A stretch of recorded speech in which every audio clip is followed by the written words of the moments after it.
The PCL pad can be used to aid positioning in patients with PCL issues. Position the PCL pad below the knee, supporting the calf muscle. Place the back panel under the leg and position correctly. Position and secure the lateral side panel to the desired thigh and calf circumference using the hook and loop fastening system.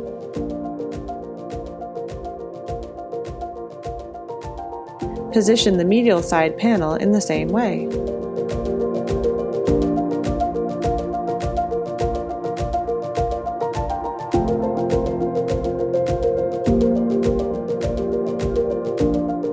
Starting below the knee, pull the strap through the D-ring and secure with the hook fastening. Fasten in an alternating above and below fashion until all the straps are secure.